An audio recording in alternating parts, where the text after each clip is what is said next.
গরমের দিনে বাজারে যেদিকেই তাকাই সেদিকেই হয় পটল নয় ঝিঙে নয়তো ঢ্যাঁড়স দেখতে পাই। তো আজকে আমি পটল দিয়ে একটা নতুন ধরনের রেসিপি আপনাদের সঙ্গে ভাবছি শেয়ার করব। এর আগেও আমি অনেক ধরনের পটলের রেসিপি আপনাদের সঙ্গে শেয়ার করেছি। আমার নিরামিষ দই পটলের রেসিপিটা আপনাদের অনেকেরই ভালো লেগেছে। আশা করি এই রেসিপিটাও আপনাদের ভালো লাগবে। তবে এই রেসিপিটা অনেকেই হয়তো বাড়িতে তৈরি করে থাকেন। নমস্কার বন্ধুরা, তিয়াস হাঁস রেসিপিতে সকলকে স্বাগত জানাই। আমার আজকের রেসিপি হলো পটল আর সয়াবিন দিয়ে একটা দুর্দান্ত স্বাদের নিরামিষ রেসিপি। রেসিপিটা তৈরি করার জন্য এখানে 5টা পটল নিয়েছি। এবার এই পটলের খোসাগুলোকে ছাড়িয়ে নেব। তার জন্য পটলের দু মুখ কেটে ফেলে দিচ্ছি। তারপর পটলের গায়ে অল্প একটু খোসা রেখে রেখে পটলটাকে ছাড়িয়ে নিচ্ছি। আর এইভাবে একটু খোসা রেখে রেখে পটলটা যদি কেটে নেওয়া হয় তাহলে রান্নার সময় পটলটা গলেও যাবে না, আর তাছাড়া খোসা রাখলে একটু টেস্টিও হয়। এবার আমি এই পটলটাকে দুটো টুকরো করে নিচ্ছি। এইভাবে মাঝ বরাবর দুটো টুকরো করে নিচ্ছি। একইভাবে সব পটলগুলোকে ছাড়িয়ে নেব। তো দেখুন, পটলের খোসাগুলোকে ছাড়িয়ে নিয়েছি, নিয়ে পটলগুলোকে দুটো টুকরো করে নিয়েছি। এবার আমি 1 বাটি মতো সয়াবিন নিয়েছি। এবার এদিকে দেখুন, একটা পাত্রে বেশ খানিকটা জল গরম করতে দিয়েছি। তারপর জলটা গরম হয়ে এলে এর মধ্যে সয়াবিনগুলোকে দিয়ে দিচ্ছি। এবার এই সয়াবিনগুলোকে ভালো করে নেড়েচেড়ে মিশিয়ে নিয়ে 5 মিনিট মতো সয়াবিনগুলোকে ফুটিয়ে নেব। সয়াবিনগুলো এদিকে সেদ্ধ হতে থাক, আর এদিকে ততক্ষণে একটা বাটির মধ্যে নিয়ে নিচ্ছি 1 চামচ মতো বেসন। এবার এতে অল্প একটু জল দিয়ে বেসনটাকে ভালো করে গুলে নিচ্ছি। আমি কাঁচা বেসনটাকে জল দিয়ে গুলে নিচ্ছি।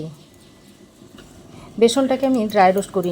এবার আমি এই গুলে নেওয়া বেসনের মধ্যে 1 চামচ পরিমাণ টক দই দিয়ে দিচ্ছি। এই টক দইটা দিয়ে বেসনের সঙ্গে আবারও ভালো করে মিশিয়ে নিচ্ছি। তো মেশানো হয়ে গেলে এটাকে এখন এক সাইডে রেখে দিচ্ছি।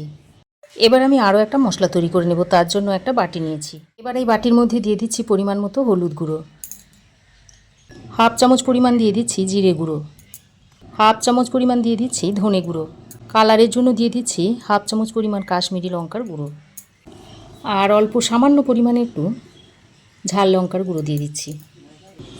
এবার পরিমাণ মতো জল দিয়ে এই মশলাটাকেও ভালো করে গুলে নিতে হবে।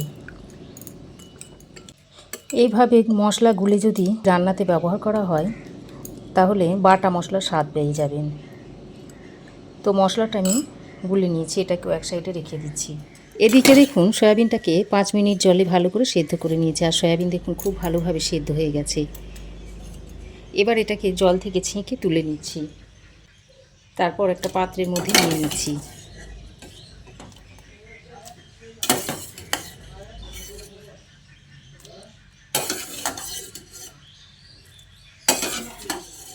এবার এই সয়াবিনটাকে ফ্রেশ জল দিয়ে ভালো করে ধুয়ে তারপরে এর থেকে জলটাকে চিপে ফেলে দেব। সয়াবিনের জলটা চিপে ফেলে দিয়েছি, তারপর একটা বাটির মধ্যে নিয়ে নিয়েছি। আর এই রান্নাতে দেওয়ার জন্য কয়েকটা আলু আমি এরকম ডুমো ডুমো করে কেটে নিয়েছি। এবার আমি গ্যাস অন করে কড়াই গরম করে তেল দিয়ে দিয়েছি। তেল ভালোভাবে গরম করে নিয়ে এর মধ্যে কেটে রাখা আলুগুলো দিয়ে দিচ্ছি।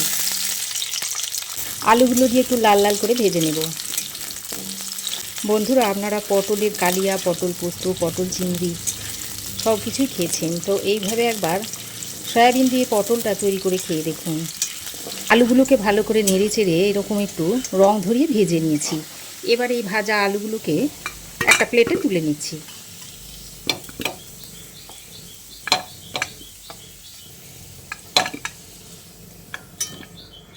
আলুগুলোকে ভেজে তুলে নিয়েছি। এবার ওই তেলের মধ্যে জল চিপে রাখা সয়াবিনগুলো দিয়ে দিচ্ছি। আর এই সময় গ্যাসের ফ্লেমটাকে হাইতে রেখে সয়াবিনটাকে ভেজে নেবেন, তা না হলে কড়াইয়ের গায়ে সয়াবিনটা লেগে যাবে। আর সয়াবিনটাকে একটু লাল লাল করে ভেজে নেব।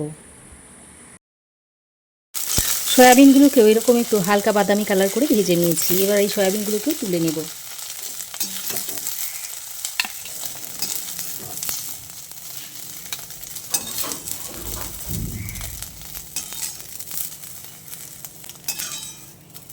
তো দেখুন, সব সয়াবিনগুলো তুলে নিয়েছি। তারপর ওই কড়াইয়ে আরও একটু সর্ষের তেল দিয়ে দিচ্ছি।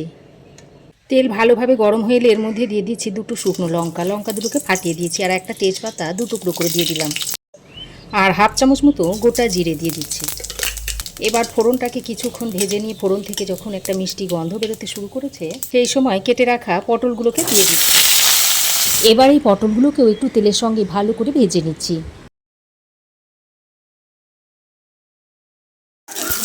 দেখুন পটলের টুকরোগুলোকে এরকম একটু কালার ধরিয়ে ভেজে নিয়েছি।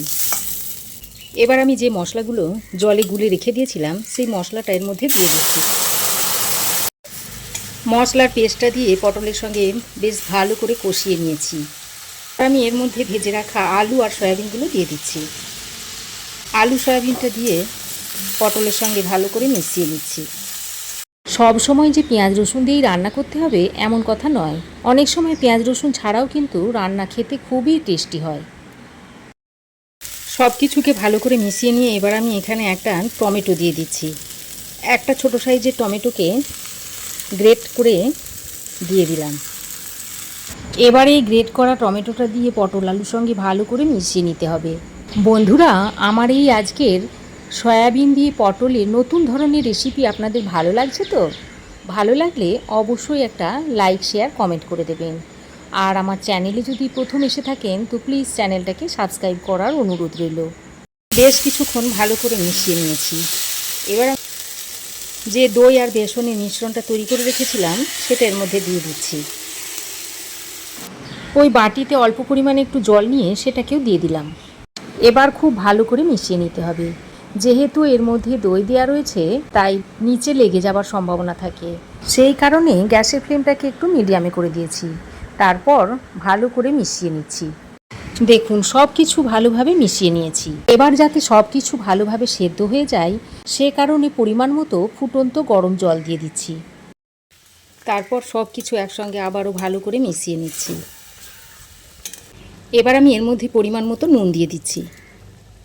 তারপর আবারও একবার হালকা হাতে মিশিয়ে নিয়ে এবার একটা ঢাকনা লাগিয়ে 8-10 মিনিট রান্না করে নেব। ঢাকা দিয়ে আমি 7-8 মিনিট মতো রান্না করে নিয়েছি। আর দেখুন আলু পটল খুব সুন্দরভাবে সেদ্ধ হয়ে গেছে। এবার আমি এর মধ্যে কয়েকটা চেরা কাঁচা লঙ্কা দিয়ে দিলাম। আর যেহেতু নিরামিষ তরকারি তো একটু চিনি দিতেই হয়, তাই পরিমাণ মতো একটু চিনি দিয়ে দিলাম। এবার সব শেষে 1 চামচ পরিমাণ গাওয়া ঘি আর হাফ চামচ পরিমাণ শাহি গরম মশলার গুঁড়ো ছড়িয়ে ভালো করে মিশিয়ে নিচ্ছি। আবারও ভালো করে নেড়েচেড়ে মিশিয়ে নিয়ে গ্যাসের ফ্লেম বন্ধ করে ঢাকা দিয়ে কিছুক্ষণ স্ট্যান্ডিং টাইমে রেখে দিচ্ছি। এই গরমে অল্প তেল মশলায় হালকা পাতলা পটল দিয়ে সয়াবিনের রেসিপি ভাত হোক বা রুটি পরোটা সব কিছুর সঙ্গেই খেতে অসাধারণ লাগে। যারা সয়াবিন পছন্দ করেন তারা একবার এইভাবে পটল দিয়ে সয়াবিনের রেসিপিটা তৈরি করে খেয়ে দেখবেন, আশা করছি ভালো লাগবে। আজ এ পর্যন্তই, আবার হাজির হয়ে যাব এরকমই নিত্য নতুন রেসিপি নিয়ে নেক্সট এপিসোডে। সে পর্যন্ত ভালো থাকবেন, সুস্থ থাকবেন। ধন্যবাদ।